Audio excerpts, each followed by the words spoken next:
افغانستان د چارو متخصص محقق حاجي ولی محمد د افغانستان پر معاصر تاریخ باندې 10 کتابه لیکلي او پر 3 باندې کار روان دی. اسلامي نړۍ کې په شعوري توګه علومو فنون سره بیل شوي دي او دې مسلمانانو ته ډېر سخت زیان رسولی. یورپ او امریکا کې چې دي د دنیا پوه خلک ګرد دوی ته روان دي. یو قوم در هغه وخته وده نشي کولی چې هغه علومو فنون سره یو نه کړي. دا بدن خدای پاک د 2 شیانو څخه جوړ کړی دی، یو روح دی، یو جسم دی. د جسم دپاره سوشل ساینسز دي، عصري علوم دي، او د روح دپاره الله پاک دیني علوم راوستلي دي چې موږ خپل روح صفا کړو. ښځه په اسلامي ټولنه یا په پښتني یا افغاني ټولنه کې ډېر ستر مقام لري. نو ښځه زموږ د ټولنې مهمه برخه ده. باید ښځه لکه د اسلام په دور کې اوس بی عایشه صدیقه د احادیثو 4 حصه د دې څخه منقوله ده. د 200 په شاوخوا کې احادیث د دې څخه منقول دي. په افغاني او پښتني ټولنه کې ښځې ځپلې طبقه ده، ډېرې سختې ځپلې دي. د هغه مثالونه شته چې موږ حقوق نه ورکوو ښځې ته، شرعي حقوق. 5 پړاوونه د یو هیواد مهم پړاوونه دي. لومړی بنسټ یا بنیاد هغه سټیټ بلډینګ دی. په دې کې 2 شیان راځي، یو انسټیټیوټ ادارې راځي او دویم کیډرز په انګریزي ورته وایي، افغانان کدرونه ورته وایي. په دغه ادارو کې تر ټولو مهمه اداره چې ده هغه جوډیشري ده، عدلیه ده.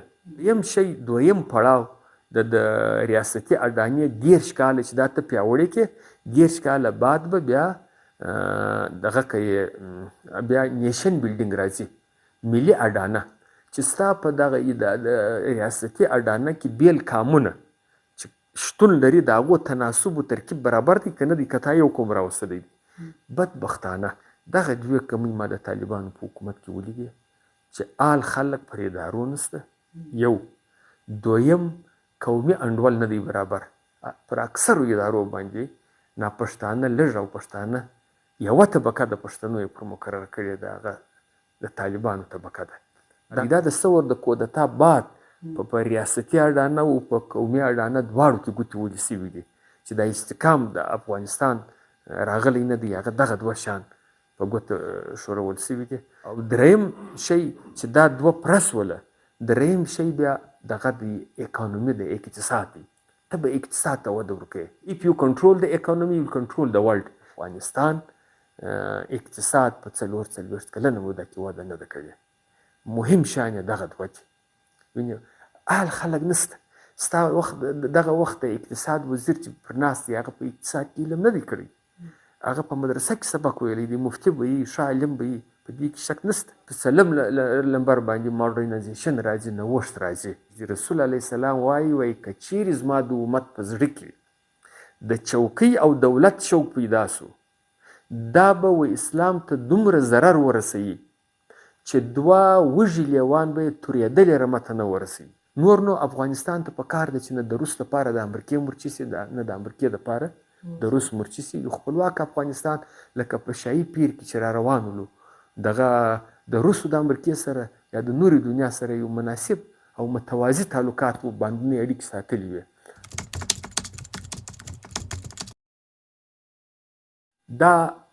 دا لامل نه پاکستان جوړ کړی دی نه افغانستان جوړ کړی دی. دا یو ستر لامل د مارټر ټیمر ډیورنټ د 11 سپتمبر 1902 د ډیورنټ تړون دی چې هغه راولاړ سو افغانستان یې بیل کړي. وینې د دې د مخه په 1880 کې د ګندمک تړون سوی دی چې امیر یعقوب خان یې نظربند کړي، بویه کړي، لودیانې لره دورې پسې مړ کړي انګریزانو. د افغانستان یو برخه د 3 ضلعې د ژوب و، د کوټې و، د لورلایي و، دا چې هغې و دا ورکړې. بیا نو سوات وزیرستان دغه په ډیورنډ معاهده کې دا تللي دي. دا انګریزانو دا کار کړی دی. او د پښتنو څخه د انتقام انګریز کوم انتقام قطعا نه پرېږدي.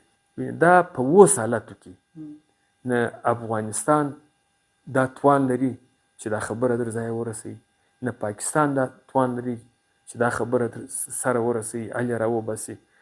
هلته هم عدم سیاسي استحکام دی، دلته هم عدم سیاسي استحکام دی. پر دې تیږه ایښودل پکار ده. دویمه مسله د کابل د سیند ده. دا اوبه راځي پاکستان لره، څه په پښتونخوا کې نوري پنجاب ته روانې.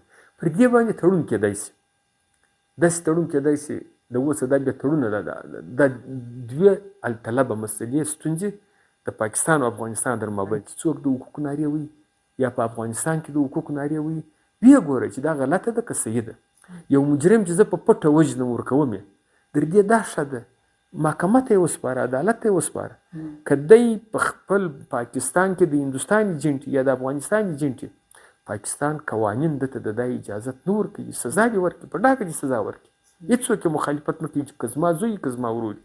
او که ته غایب کې بې محکمې، هغه که ګناهګاره هم یې، همدردي د خلکو زیاته ورسره پیدا کېږي.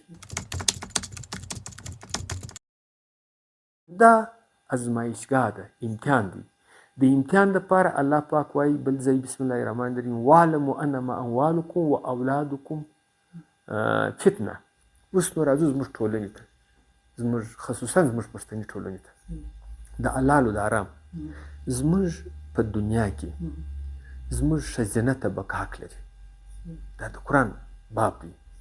موږ نه خپلو خوندو ته، نه زموږ مندو ته، خپلو مندو ته، او نه زموږ و خپلو لوڼو ته شرعي حقوق ورکړي دي په دنیا کې، نه یې ورکوو. نو دا زموږ دنیا څه شوه؟ ارامه شوله. یو. دویم اداري فساد په موږ کې ډېر دی.